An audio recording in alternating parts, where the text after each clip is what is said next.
세상의 유혹 시험이 내게 몰려올 때에 너의 힘으론 그것을 모두 이길 수 없네. 거대한 폭풍 가운데 위축된 나의 영혼 어찌할 바를 몰라 헤매고 있을 때 주를 찾아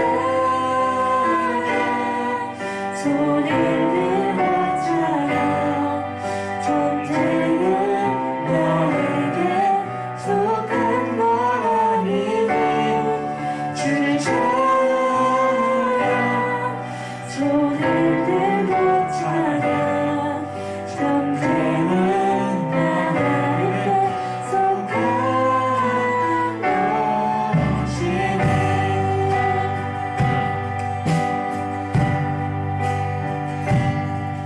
거짓과 속임수로 가득 찬 세상에서 어디로 갈지 몰라 머뭇거리고 있네. 공중의 권세 잡은 자 지금도 우리들은 실패와 절망으로 넘어뜨리려 하네. 주를 찾아 손을 들고 찾아 전쟁은 나에게 속한 것 아니니 주를 찾아 손을 들고 찾아 전쟁은 하나님께 속한 것이니 주를 찾아 손을 들고 찾아 전쟁은 나에게 속한 것 아니니 주를 찾아 손을 들고 찾아 전쟁은 하나님께 속한 것이니 주위를 둘러보면 아무도 없는 듯 믿음의 눈을 들어 보이는 분 계시네.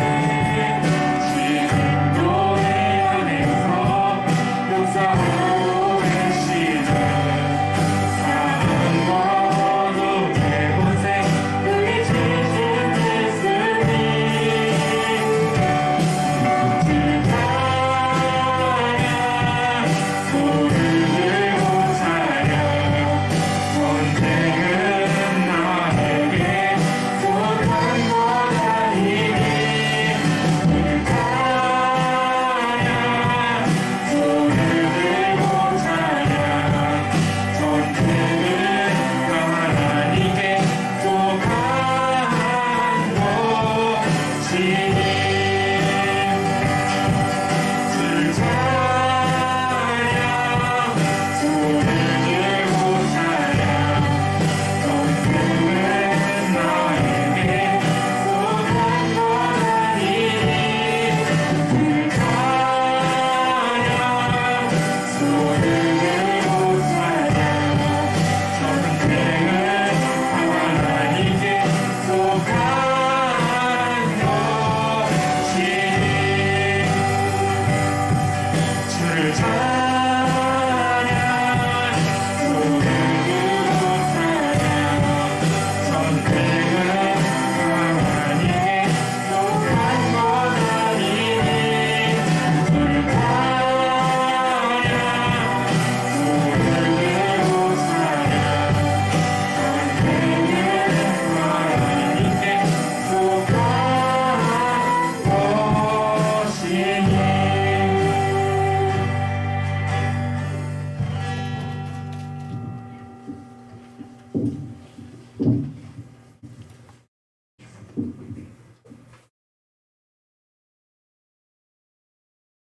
한 번 더 주님을 찬양하는 시간을 갖겠습니다. 지금 여기에 나와 있는 여러분과 영상 너머에 계신 분들도 함께 찬양했으면 좋겠습니다.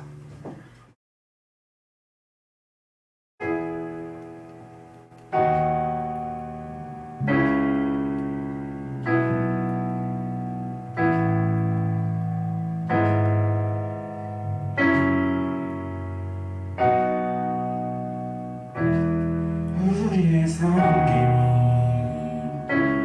더 낮은 곳으로, 우리의 고백이 더 낮은 곳으로 쓰러져 있는 그들을 향해 당신이 그랬듯 더 낮은 곳으로, 낮은 곳으로 우릴 초대하네.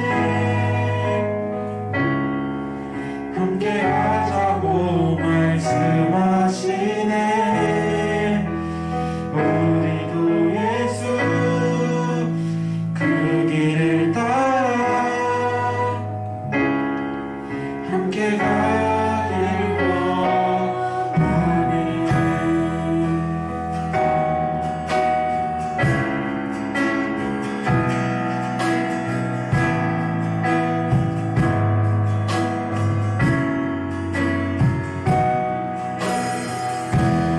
우리의 섬김이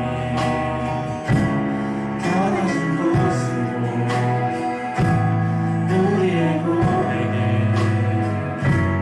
더 낮은 곳으로 쓰러져 있는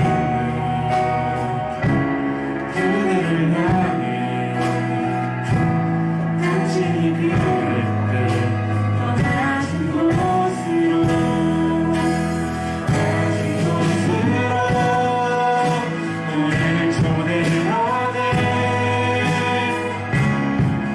함께 가자고 말씀하시네. 우리도 예수 그 길을 따라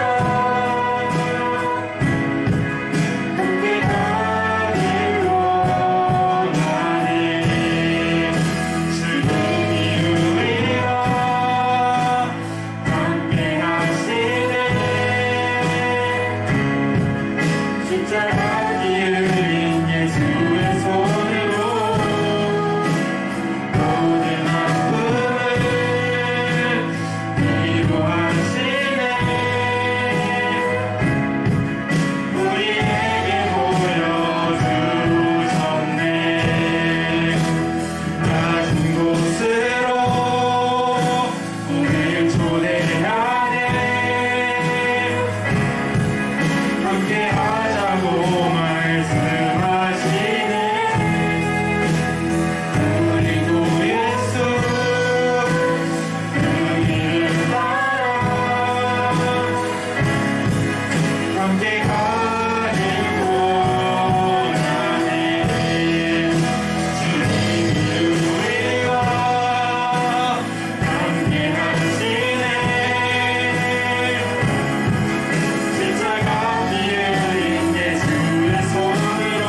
기도하겠습니다.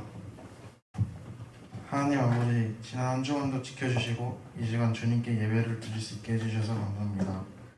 연휴 마지막 날에도 주님께 예배드리는 저희를 축복해 주세요. 하나님, 코로나로 인해서 저희는 기독교인이라는 이유로 많은 비판과 질타를 받고 있습니다.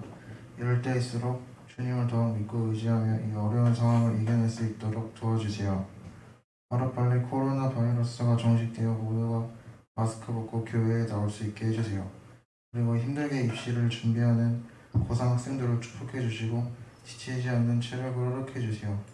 이 시간 주님의 말씀을 전해주실 전도사님을 축복해 주시고 말씀을 듣는 저희에게도 졸지 않고 집중할 수 있도록 도와주세요. 또 오늘 말씀을 듣고 삶에 적용하며 살아갈 수 있도록 도와주세요. 예수님의 이름으로 기도드렸습니다.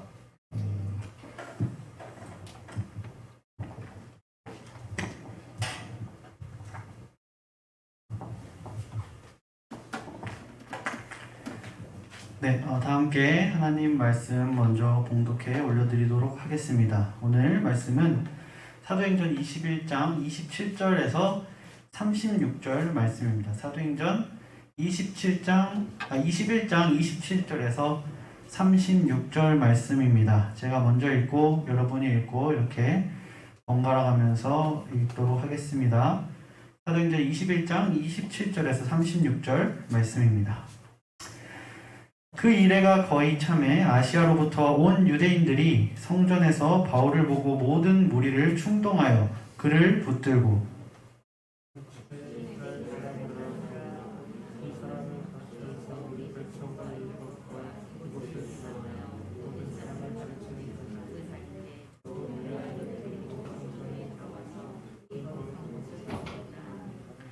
이는 그들이 전에 에베소 사람 드로비모가 바울과 함께 시내에 있음을 보고 바울이 그를 성전에 데리고 들어간 줄로 생각함이로라.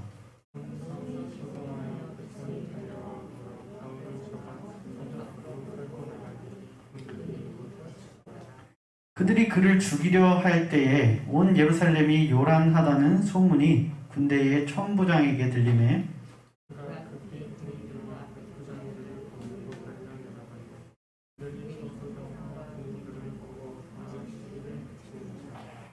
이에 천부장이 가까이 가서 바울을 잡아 두 쇠사슬로 결박하라 명하고 그가 누구이며 그가 무슨 일을 하였느냐 물으니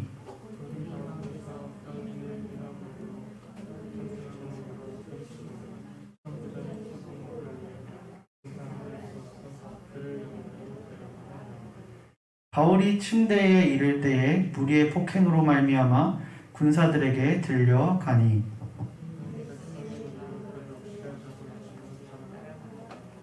아멘.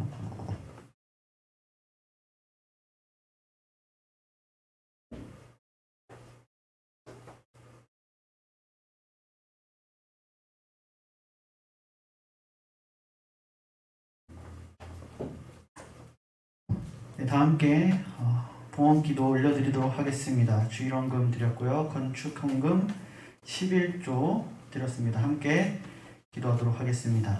사랑과 은혜가 많으신 하나님 아버지, 오늘도 이 자리에 나와서 주님과 함께하는 시간 지키고 주님의 말씀을 사모하고 받아들이기 위해서 이 시간 주님께 드리러 이 자리에 나왔습니다. 주님께서 함께하여 주시고 오늘 이 자리에서 선포되는 말씀, 여기 모인 우리 모두가 함께 자신의 말씀으로 받아들이고 또 나에게 들려지는 그 음성의 귀를 기울여서 그 말씀을 가지고 또 한 주간 살아가기 원합니다. 주님 말씀이 선포될 때 잘 듣고 마음에 새길 수 있도록 하여 주시고 각자에게 주님께서 예비하신 그 말씀을 놓치지 않고 캐치하고 가져갈 수 있는 시간이 될 수 있도록 하여 주시옵소서. 이 시간 우리를 유혹하는 다른 생각들이 많이 찾아올 텐데 그것을 모두 내려놓고 주님께서 들려주시는 말씀에 집중해서 주님께 온전한 예배를 드리기 원합니다. 저희가 이 시간 주님의 말씀을 들을 때 마음의 예배를 드릴 수 있는 우리가 될 수 있도록 주님 더욱더 하나로 뭉쳐주시옵소서. 주님께 모든 시간 맡겨드리며 사랑이 많으신 예수 그리스도의 이름으로 기도드렸습니다. 아멘.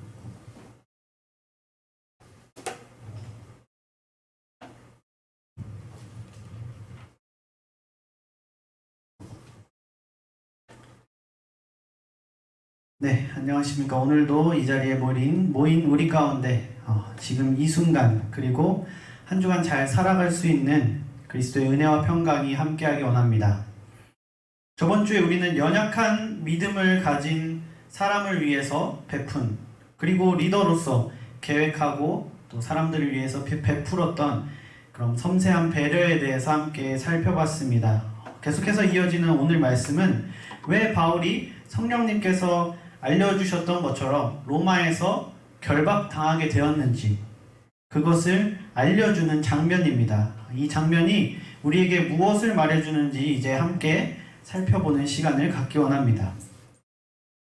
먼저 오늘 말씀을 통해서 알 수 있는 사실은 믿음을 지키는 일은 고난이 따른다는 사실입니다. 그리고 오늘 말씀에서 강조하고 말하고자 하는 고난은 바로 억울함입니다. 바울의 억울함이죠. 그것을 특히 강조해서 오늘 말씀은 우리에게 전해주고 있는데요. 우리가 사도행전을 지금까지 계속 쭉 살펴보면서 많이 느껴온 부분이 있죠. 바울이 복음을 전하면서 겪는 고난, 그리고 그 고난에는 대부분 바울은 그렇게 하지 않았는데 바울을 싫어하는 자들이 모함하고 비방하면서 바울을 억울하게 만들어서 바울이 또 오늘 상황보다 전에도 죽을 뻔하기도 하고 버려지기도 하고 또 유대인들에게 공격도 받고 또 살해 위협도 받으면서 그렇게 위험한 상황 가운데 억울함 가운데서 선교 여행을 계속해서 유지해온 것들을 우리가 이미 많이 살펴보았습니다. 하나님을 섬기고 예배하고 또 내 삶에서 복음을 전하고 또는 복음을 행동으로 내가 실천하면서 그러한 삶을 사는 것이 예수 그리스도를 영접한 그리스도인이 마땅히 해야 할 사명이자 의무입니다. 그리스도인이라면 응당 그렇게 살아야 합니다. 그것이 그렇게 살게 될 수밖에 또 없습니다. 왜냐하면 우리 안에는 성령님께서 계시기 때문이죠. 그런데 성경은 진정으로 그런 의무를 수행하는 사람들에게는 고난이 따를 것이라고 우리에게 많은 부분 보여주고 있습니다. 많은 교회들에서는 하나님을 열심히 섬기면 너희가 열심히 섬긴 만큼 하나님께서 너희를 축복해 주실 것이다. 그렇기 때문에 열심히 헌신도 하고 봉사도 하고 헌금도 해서 여러분 하나님께 쓰임받기 바랍니다 라는 말씀을 굉장히 우리는 많이 들어오고 그런 말씀이 풍부한 시대에 살고 있습니다. 물론 그런 말씀도 맞습니다. 하나님께서는 이 땅에서 하나님을 위해서 열심히 사는 사람들에게 이 땅의 축복도 물론 예비해 주시고 약속해 주고 계십니다. 그런데 그 부분, 그렇게 많이 말한 그런 부분을 우리가 굉장히 교회들에서 많이 강조해서 말을 하고 있는데요. 그런데 실제적으로는 그 부분보다 더 많은 부분들이 너희가 예수님을 똑바로 섬기면 고난을 받게 될 거야 라는 말을 더 많은 부분들이 말하고 있다는 사실입니다. 거의 대다수의 부분, 성경의 부분들이 그런 말을 우리에게 전해주고 있죠. 그 고난의 대부분은 그리고 억울한 고난들입니다. 우리가 주님을 사랑해서 받는 고난, 예수님을 전해서 받는 고난, 틀린 것을 틀렸다고 말해서 받는 고난, 잘못 알고 있는 부분을 올바로 잡았다고 해서 알려주는 고난. 성경에는 그런 고난들이 많이 찾아옵니다. 오히려 그리고 뭐예요? 조금 꾀를 부리고 다른 방향으로 숨기고 이렇게 하면서 겉으로만 이렇게 하는 사람들은 바리새인들이나 아니면 그런 부자들 같은 그런 사람들은 오히려 잘되고 칭송받는 모습들이 더 많이 나오고 있죠. 그렇기 때문에 하나님을 올바로 똑바르게 섬기는 사람들에게는 억울한 고난이 찾아온다는 것은 성경의 대부분 거의 모든 부분에서 우리에게 말해주고 있는 사실이고 오늘 본문에서도 그 바울이 겪는 억울함이 메인 포인트일 정도로 억울한 고난은 진정으로 마음을 다해서 하나님을 섬기는 사람들이 당연히 받아야 될 것 아니면 그들에게 반드시 찾아가게 될 것 그것이 바로 억울한 고난입니다. 오늘 성경은 우리에게 바른 일, 너희가 해야 할 일을 마땅히 하면 억울한 고난을 받게 될 거야 라고 말하고 있습니다. 말씀을 함께 먼저 살펴보면 27절에서 29절은 이렇게 말합니다. 그 이래가 거의 참에 아시아로부터 온 유대인들이 성전에서 바울을 보고 모든 무리를 충동하여 그를 붙들고 외치되 이스라엘 사람들아 도우라. 이 사람은 각처에서 우리 백성과 율법과 이곳을 비방하여 모든 사람을 가르치는 그 자인데 또 헬라인을 데리고 성전에 들어가서 이 거룩한 곳을 더럽혔다 하니 이는 그들이 전에 에베소 사람 드로비모가 바울과 함께 시내에 있음을 보고 바울이 그를 성전에 데리고 들어간 줄로 생각함이러라 라고 말합니다. 그 이래가 거의 참회라고 시작하죠. 이 이래, 이 7일은 우리가 저번 주에 그리고 바로 이 앞부분에서 살펴봤듯이 뭐예요? 바울이 예루살렘 지역에 사는 유대인 그리스도인들을 위해 정결 예식, 자기가 하지 않아도 되고 귀찮아서 굳이 그렇게 할 필요가 없는데 그들을 위해서 그것을 감수하고 했던 그 정결 예식을 해야 되는 기간을 말합니다. 그 7일의 기간이 거의 다 끝나갈 쯤에 터진 사건이에요. 서원이 끝나갈 쯤에, 그 7일의 서원이 끝나갈 쯤에 아시아로부터 온 유대인들이 바울을 보고 그곳에 있는 유대인들 무리들을 충동하고 선동합니다. 이렇게 말하는 거예요. 우리에게 소문이 자자하듯이 이 바울이라고 하는 사람은 모세를 거역하는 신천지다 라고 이야기를 하고 있는 이단이야. 우리가 말하는 것을 말하는 것처럼 얘기하는데 결국에는 하나님을 거부하고 모세를 거부하고 있어. 이 바울은 이단이야. 그렇게 가르치고 다니는 앤데, 그런데 우리가 거룩하게 여겨서 지금 와 있는 이 성전 안에 이방인, 헬라인을 데리고 옴으로써 우리가 거룩하게 여기는 것을 더럽게 벌써 만들어버렸어. 자기가 그렇게 가르치고 다니는 것에 모자라서 우리가 거룩하다고 여기는 것을 더럽게도 만들고 다니고 있어. 이 바울이 바로 그런 사람이야 라고 이야기를 하고 있는 것이죠. 여러분, 우리가 이미 29절에서 읽었다시피 이 소문, 이 사실은 모함입니다. 바울이 그냥 동네 시내에서 에베소 사람, 이방인이랑 같이 있는 것을 보고 바울은 저 사람도 성전에 데리고 왔구나. 혼자 뇌피셜을 쓴 거예요. 그래서 뇌피셜을 사실인 것처럼 그냥 얘기를 한 겁니다. 그거는 가짜예요. 그렇죠? 그런데 뭐예요? 그냥 시내에서 있는 거 보고 저 같이 있으니까 당연히 성전도 같이 갔겠지. 자기 혼자 그렇게 생각하고 착각하고 거기 있는 사람들에게 그렇게 했어요 라고 이야기하면서 바울을 죽이고자 그곳 무리를 선동하고 있다는 사실입니다.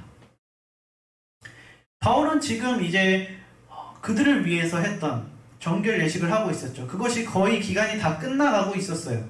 그런데 그들에게는 바울이 그렇게 율법을 준수하는 모습을 보여줘도, 그래서 이 사람이 율법을 준수하는 사람이구나 라는 것을 행동으로 실천해도, 그리고 사실을 알려줘도 그들은 그것에 관심이 없습니다. 그렇죠? 그냥 꼴 보기 싫어서 없애버리고 싶은 존재일 뿐이에요, 바울은. 그렇기 때문에 36절에서 그들은 그렇게 얘기하는 겁니다. 쟤 그냥 없애버려라. 저런 애들은 세상에서 없어져야 돼. 36절에서 그렇게 얘기하면서 끌려가는 바울에게 계속 그렇게 죽여버려, 없애버려, 세상에서 사라지게 만들어, 이렇게 하면서 군인들에게 끌려가는 바울에게 계속 그렇게 따라가고 있잖아요. 그렇죠? 그저 바울이 싫은 거예요. 바울이 그 일을 해서 다 마땅히 벌을 받아야 돼가 아니고, 너 싫으니까 꼬투리 다 잡고, 꼬투리 잡을 거 없으면 그냥 소설 써서 거짓말로 흔히 말도 안 되는 악플 다 알아서 연예인들 자살하게 만드는 것처럼 그런 일을 지금 이 유대인들이 하고 있다는 사실입니다. 그래서 바울은 돌에 맞아서 죽을 위기에 놓여요. 그런데 이들에게 성전에 이방인들 데리고 오는 그 일이 굉장히 이들에게는 중요한 일이고 그렇게 하면 안 되는 일입니다. 잠시 그 유대인들의 문화를 살펴보면 그들의 문화는 이래요. 여기서 말하는 성전은 유대인만 들어갈 수 있는 구역입니다. 성전 안은 쉽게 말해서 네 군데로 지역이 또 나눠져요. 성전이 만약에 동그랗게 있으면 가장 바깥쪽은 여인의 뜰입니다. 그곳은 여인들, 유대인 여인들은 딱 성전에 들어가도 거기까지밖에 못 가요. 그리고 그것보다 더 안쪽 세 번째 뜰은 남성의 뜰이에요. 남자들은 그쪽까지 들어갈 수 있어요. 그리고 그것보다 더 안쪽은 우리가 잘 알고 있는 성소입니다. 제사장들만이 들어갈 수 있는 곳이고, 그것보다 더 안쪽에 가장 가운데 가장 안쪽에 있는 곳이 바로 대제사장만 1년에 한 번 들어갈 수 있는 지성소입니다. 성전의 구역은 그렇게 네 군데로 구성이 되어 있어요. 그래서 맨 바깥쪽에 여인의 뜰과 가장 근접한 곳이 바로 바깥뜰, 이방인의 뜰입니다. 그래서 이방인의 뜰, 이방 사람들, 헬라인들, 외국인들, 유대인들이 아닌 사람들은 거기까지만 갈 수 있고 성전 안에는 유대인들만 들어갈 수 있었어요. 그런데 이 바깥뜰에서 발견된 표지석에, 그 당시 그 유적지 바깥뜰에서 발견된 표지석에는 이렇게 적혀 있다고 합니다. 어떤 외국인도 성전과 경내를 둘러싼 장벽 안으로 들어올 수 없음. 침입하다 붙잡힌 사람은 누구든지 결과적으로 맞게 되는 죽음에 스스로 책임이 있음이라는 경고문이 그 바깥들의 표지석에서 발견되었다고 합니다. 그만큼 유대인들은 성전에 이방인이 들어가는 것, 그래서 성전이 더럽혀지는 것을 자기의 목숨보다 더 중요하게 여기고 싫어했다는 사실이에요. 그렇기 때문에 진짜 바울이 에베소 사람을 데리고 그곳에 들어갔다면 그 유대 법에 따라서, 문화에 따라서 바울이 돌에 맞아 죽는 것은 할 말이 없는 것이죠. 만약에 바울이 그랬다면 말입니다. 그런데 바울은 그러지 않았다는 사실입니다. 또한 33절, 34절을 보면 천부장이 이제 그러한 난리를 통해 이제 내려왔죠. 그래서 그곳의 사람들에게 도대체 무슨 일이냐, 이 사람이 왜 이런 일을 당하느냐라고 물어봤더니 거기 있는 사람들이 아까 뭐라 그랬어요? 이 사람이 이런 일을 해서 이런 일을 당하고 있다고 합니다. 저 사람은 이 사람 저런 일을 해서 당하고 있다고 합니다. 다 다른 이유를 대고 있는 거예요.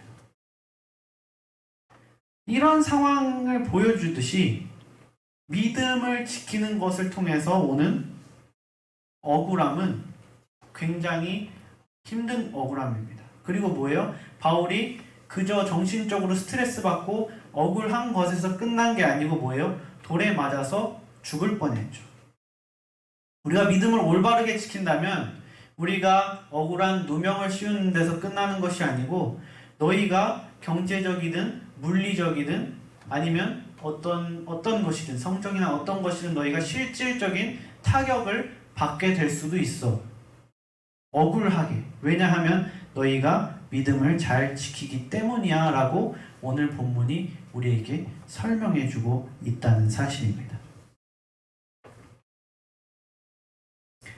28절, 29절은 바울이 이방인을 데리고 가지 않은 사실로 누명을 쓴 것을 이야기하고 있어요. 바울이 이렇게 돌을 맞게 된 이유는 바울이 시내에서 에베소 사람이랑 같이 있었는데 누가 그거를 성전 안으로 데려왔다고 얘기했기 때문에 바울이 누명을 썼다라고 이야기를 하고 있죠.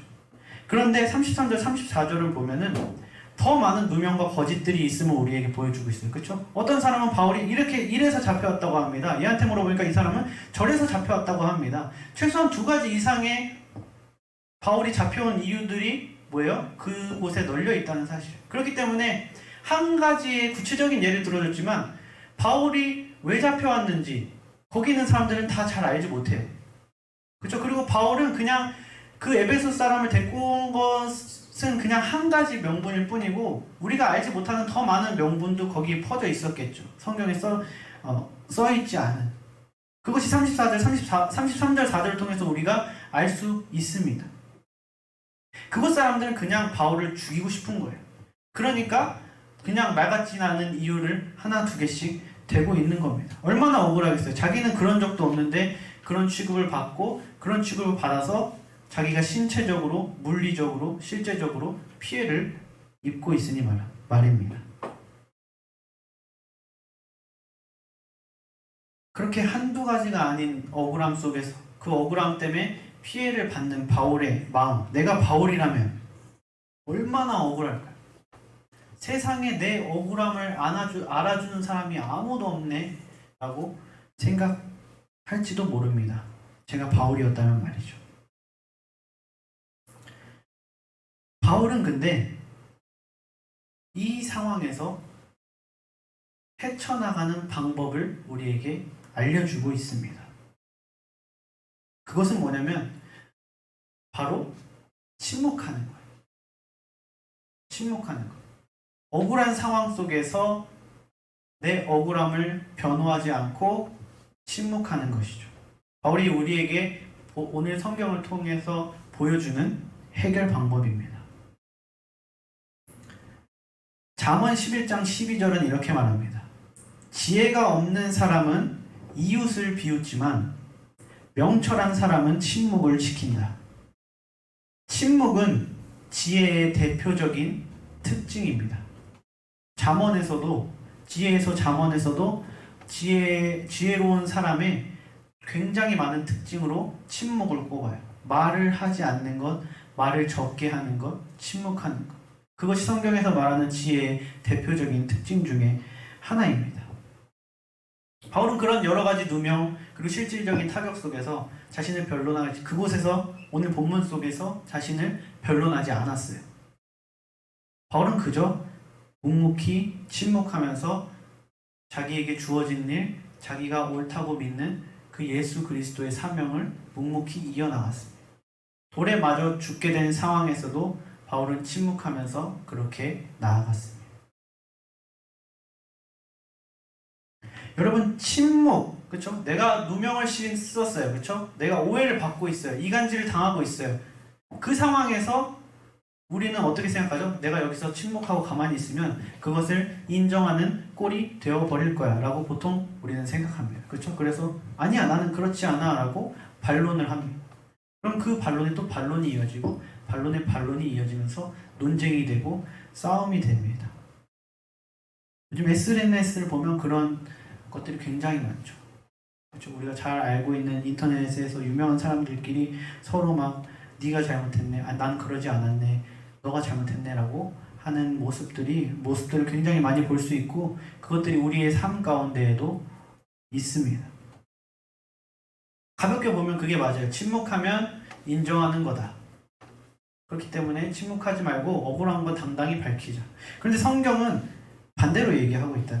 그런데 더 깊게 생각해 보면 여러분, 침묵하잖아요. 그러면 그 당시는 인정하는 것처럼 보일 수 있어요. 그런데 여기 중학생도 있고 고등학생도 있고 청년도 있고 장년들도 있고 다 계신데, 여러분이 중학생도 십몇 년 살아오면서 느낀 부분이 많은 거예요. 결국에 오해는 내가 밝히지 않아도 언젠가는 올바른 사실로 인지하게 됩니다. 되어져요. 바로 잡혀지고 오해는 풀리게 돼 있어요. 그렇게 되면, 그게 얼마나 오랜 기간인지 모르겠지만, 내가 오해를 받았지만 침묵하고 그저 내 할 일을 묵묵히 하다가 그 오해가 풀리게 되면, 그 오해를 만들고 퍼뜨리고 다닌 사람들, 그 사람들의 말은 점점 신뢰를 잃어가고 침묵한 나는 신뢰를 얻게 됩니다. 그리고 그 신뢰는 굉장히 강력한 신뢰가 되죠. 나에게 엄청난 무기로, 나라는 사람의 무기로 작용을 하게 됩니다. 바울은 그 사람들의 말이 맞아서 할 말이 없던 게 아니고, 그쵸? 할 만한, 그쵸? 할 말은 많았는데 그냥 하지 않았던 거예요. 그리고 묵묵히 자신의 일을 해 갔었던 겁니다. 이것이 바울이 우리에게 보여주고 있는 억울할 때 취할 수 있는 성경적인 해결책 중에 하나로 지금 오늘 우리에게 보여주고 있습니다. 이렇게 성실하게 무너지지 않고 믿음을 지켰을 때 하나님은 오늘 말씀을 통해서 그 믿음에 응답하시고 보호해 주시는 모습도 함께 보여줍니다. 누구도 나의 억울함을 몰라주는 것 같을 때, 세상에 나 혼자 있는 것 같을 때, 모두가 나를 욕하는 것 같을 때, 나는 그런 사람 아닌데 모든 사람이 나를 그렇게 오해하고 있는 것 같을 때도 뭐예요? 하나님은 억울한 것을 다 알고 계시고 하나님은 모든 것을 다 알고 계신다는 사실입니다. 그리고 억울함 속에서 믿음을 지켜가는 사람들을 위로해 주신다는 사실이에요. 그들을 도와주시고 보호해 주신다는 사실입니다. 사도행전을 지금까지 쭉 봐왔잖아요. 지금까지는 보통 바울과 함께 동역하며 주님을 섬기는 같은 선교팀 아니면 그 선교지에서 같이 사역하는 그 현지인들, 그들을 통해서 바울은 응원을 받고 힘을 얻고 지지를 받아서 선교를 잘 해나갈 수 있었습니다. 그런데 신기하게도 오늘 본문에서 볼 수 있는 위로의 사람들은 조금 특별한 사람들입니다. 그 첫 번째 사람들, 두 부류의 사람이 있는데, 첫 번째 사람들은 누구냐면 바울을 좋아하지 않는 그리스도인이에요. 바울을 좋아하지 않는 그리스도인. 같이 바울도 그 사람들도 같이 예수님을 믿고 섬기는데, 근데 바울을 좋아하지 않는 그리스도인들. 이를 알아보기 위해서는 저번 주의 본문과 오늘 본문을 함께 두 군데를 살펴봐야 하는데요. 21장 20절에서 야고보가 걱정하고 있는 사람들, 그래서 이 사람들 좀 걱정이니까 바울아 너가 조금 정결 예식을 좀 해줘야겠어 하고 걱정하고 있는 사람들을 뭐라고 말하죠? 유대인 중에 믿는 자라고 표현합니다. 그렇죠? 그리고 바로 이게 20절이에요. 그리고 바로 이어지는 27절에서는 바울을 죽이기 위해 선동하는 사람들을 아시아로부터 온 유대인이라고 표현합니다. 단지 7절 차이에 지나지 않아요. 그냥 붙어있는 하나의, 우리가 저번 주 이번 주 설교를 듣지만 성경을 쭉 읽으면 그냥 하나의 이야기 묶음 안에 들어있는 표현입니다. 유대인 중에 믿는 자와 아시아로부터 온 유대인들이라고 구분해서 이야기를 하고 있다는 사실입니다. 여러분, 유대인 중에 믿는 자들과 아시아로부터 온 유대인들은 거의 같은 부류의 사람들입니다. 이 두 부류의 유대인들은 똑같이 바울이 신천지라는 소문을 듣고 그렇게 일단 알고 있고, 그렇게 오해하고 있고, 그리고 이들에게 바울은 거슬리는 사람, 딱히 마음에 들지 않는 사람, 신뢰하지 않는 사람, 감정적으로 좋아하지 않는 사람이에요. 이 두 부류 모든 사람들이, 아시아에서 온 유대인들과 유대인들 중에서 예수님을 믿는 자들에게, 이 두 자들에게도 바울은 그렇게 신뢰가 가지 않고 그렇게 마음에 들지 않고 자기가 소중히 여기는 것을 아무것도 아니라고 말한다는 소문을 듣고 바울을 좋아하지 않게 된 똑같은 부류의 사람들입니다. 근데 성경은 우리에게 무엇을 알려주냐면 바울을 죽이려는 사람들은 아시아로부터 온 유대인이라고 말하고 있다는 사실이에요. 다르게 말하면 유대인 중에 믿는 자들은 오늘 본문의 폭동에 가담하지 않았다는 것을 주어를 구분해서 표현함으로써 알려주고 있다는 사실. 21장 20절에서 야고보가 걱정했던 유대인 중에 믿는 자들은 이곳에 가담하지 않았다는 사실을 아시아로부터 온 유대인들이 그랬다고 말하면서 이야기하고 표현하고 있다는 사실이죠. 우리에게 알려주고 있다는 사실입니다. 아시아로부터 온 유대인들처럼 유대인 중에 믿는 자들도 율법에 대해서 열성이 있었고 바울에 대해 오해하고 있었고 바울에 대해 안 좋은 시선을 가지고 있었습니다.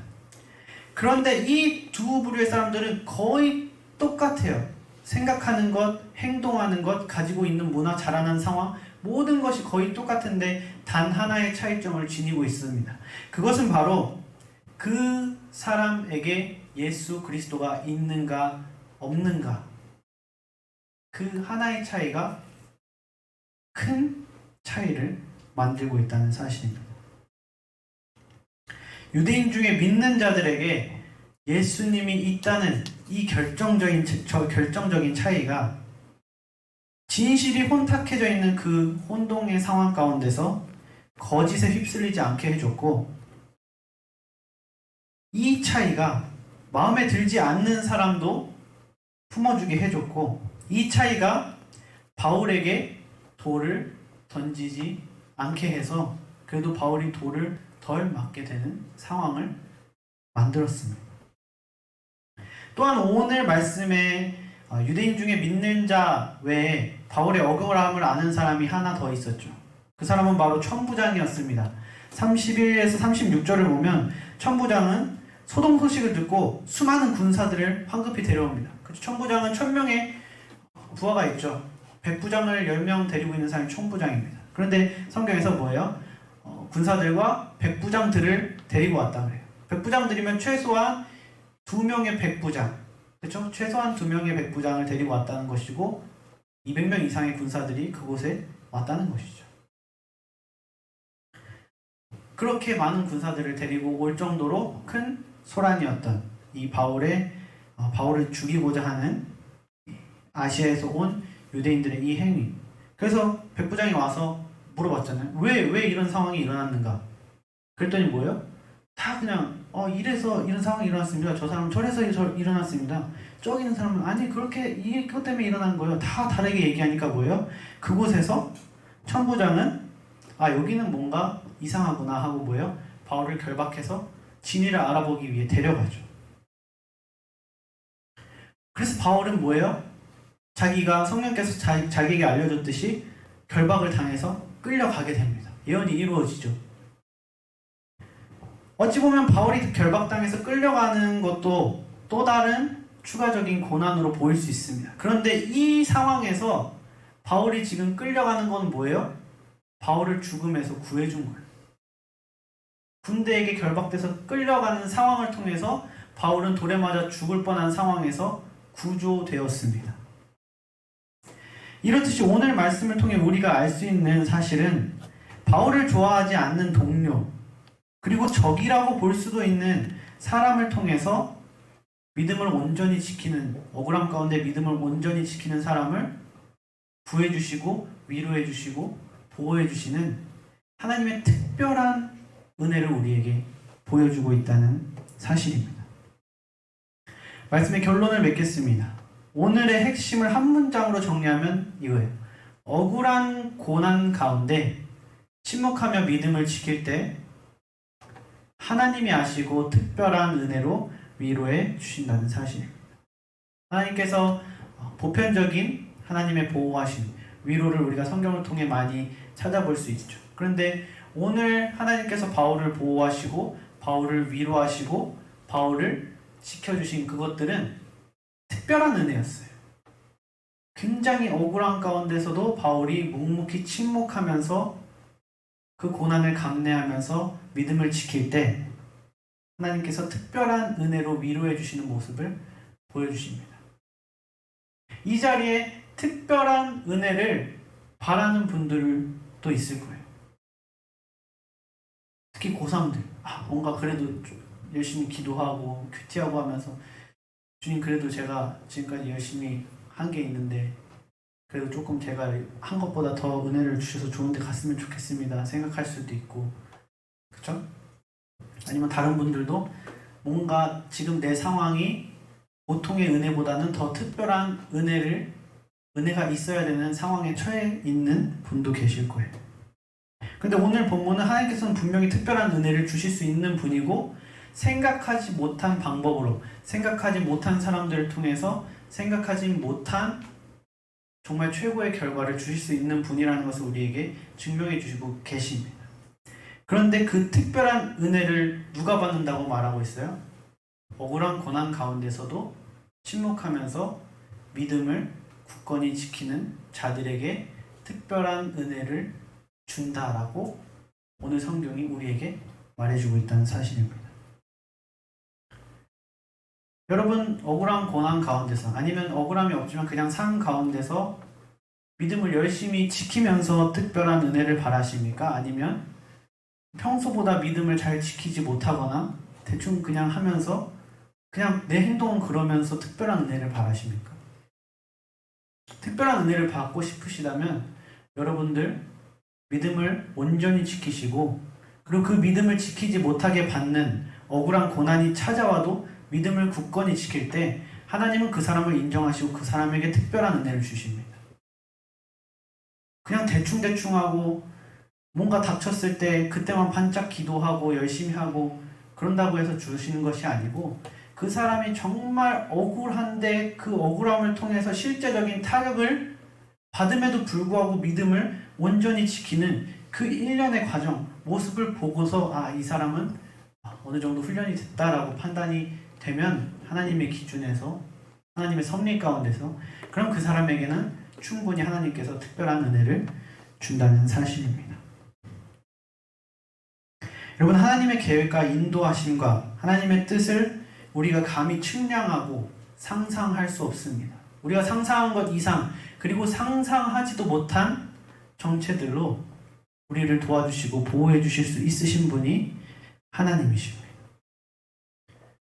그러므로 오늘 말씀을 마음에 새기고 우리가 때로는 바울처럼 억울해도 피해를 입어도 묵묵히 믿음을 지키는 사람이 되고, 때로는 혼란의 상황에서 그 혼란과 혼돈 가운데 휩쓸리지 말고 진리를 꿰뚫어 볼 줄 아는 통찰력 있는 사람이 되고, 또 때로는 마음에 들지 않고 나와 맞지 않는, 같이 예수님을 믿는 동지여도 그 사람을 옹호해 줄 수 있는 사람이 되고, 그리고 때로는 나와 관계없고 그리고 나와 아무 상관없는 사람도 돕고 배려해 줄 줄 아는 그런 사람이 되어서 묵묵히 믿음을 지켜나갈 때 하나님께서는 우리에게 특별한 은혜로 우리를 위로하시고 보호해 주실 줄 믿습니다.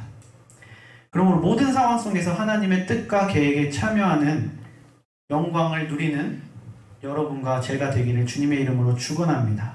기도드리겠습니다. 사랑과 은혜가 많으신 하나님 아버지, 우리가 오늘 바울이 결국 예루살렘에 도착해서 로마인들에게 체포되는 그 과정과 이유에 대해서 살펴봤습니다.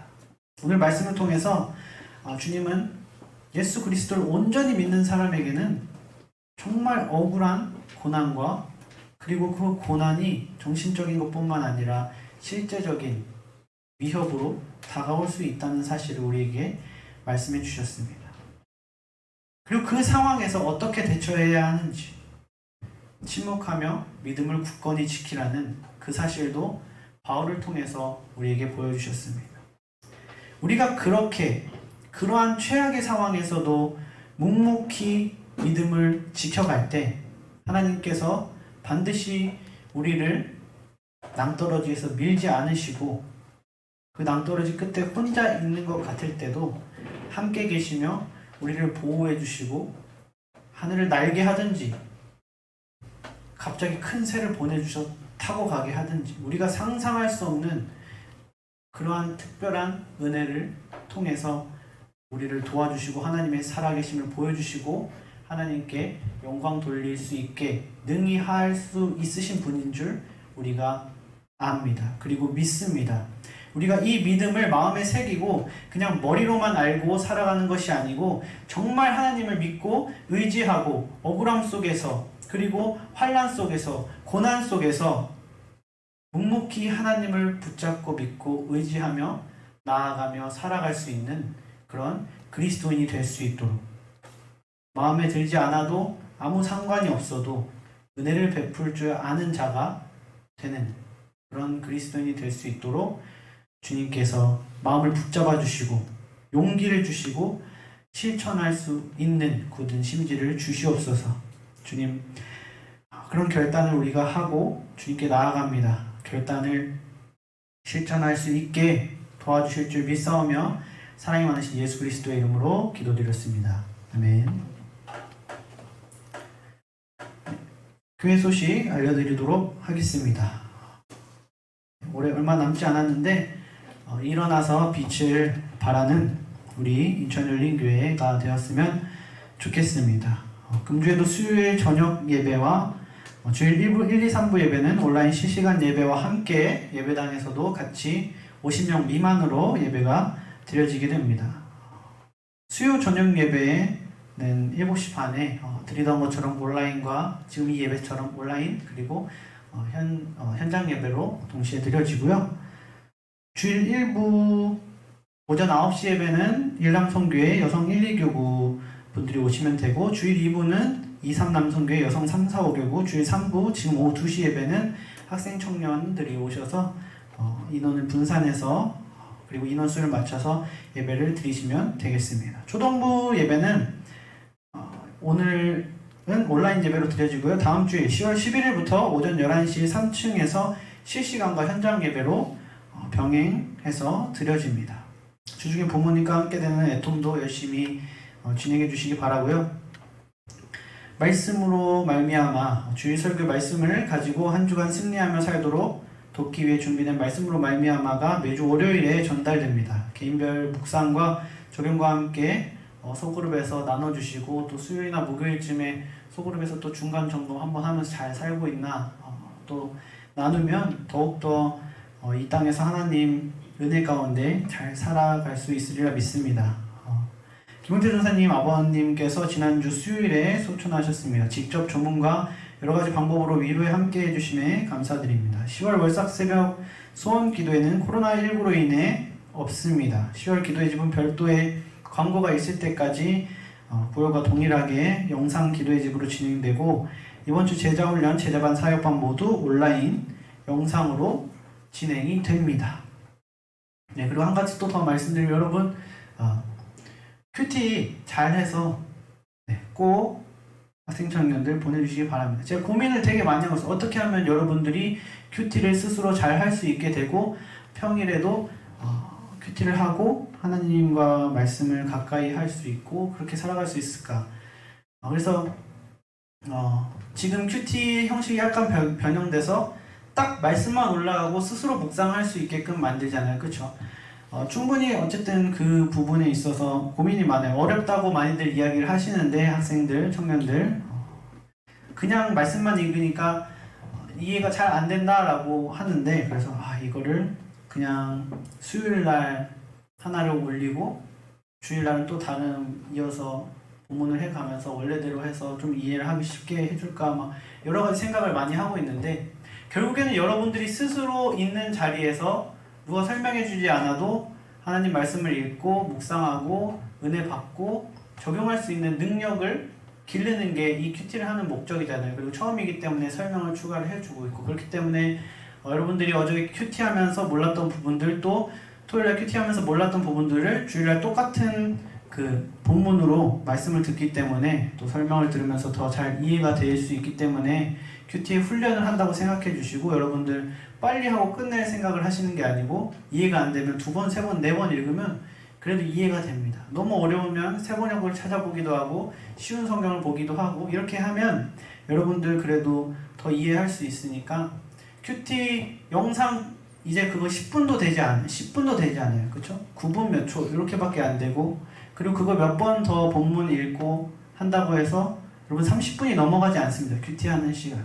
그렇죠? 그래서 제가 누누이 얘기하지만 똥 싸러 들어가서 해도 집중해서 다 할 수 있어요. 그렇기 때문에 여러분 꼭 큐티 그냥 숙제라고 생각하고 대충 해서 내지 마시고, 할 때는 집중해서 하나님께 집중해서 딱 해서 내서 꼭 큐티의 훈련을 하실 수 있었으면 좋겠습니다.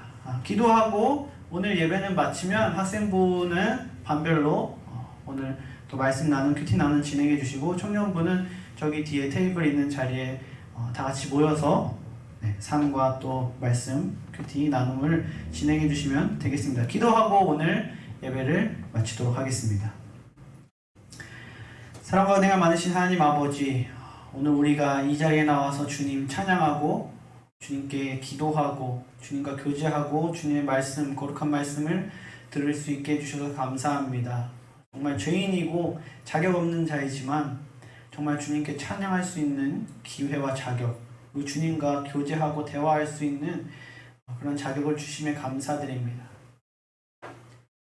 주님께서 오늘 주신 말씀을 붙들고 삶을 살아나갈 때 우리가 시간이 지나면 지나갈수록 그 말씀을 더욱더 잘 실천할 수 있는 그리스도인이 되기 원합니다. 나는 나약하지만 주님께서 항상 함께 계시고 내가 항상 주님을 찾고자 한다면 주님께서 나를 통해서 함께 그것을 이루어 나가 주실 줄 믿습니다. 우리가 이번 한 주간은 특히 더 들은 말씀 가지고 그것을 실천하면서 하나님께 영광을 돌리는 삶을 살기 원합니다. 주님 도와주시고 내 마음 흔들리고 넘어지지 않게 굳게 붙들어 주시옵소서. 오늘 예배 드릴 수 있게 해주심에 감사드립니다. 우리가 드린 예배를 주님께서 기뻐 받아주셨으면 좋겠습니다. 우리가 시간이 지날수록 늘 주님께 더욱더 집중해서 나 스스로가 예배드리는 여기 모인 그리고 온라인으로 시간 함께하는 인천 열린교회가 될 수 있도록 주님 도와주시고 함께하여 주시옵소서. 감사드리며 예수 그리스도의 이름으로 기도드렸습니다. 아멘.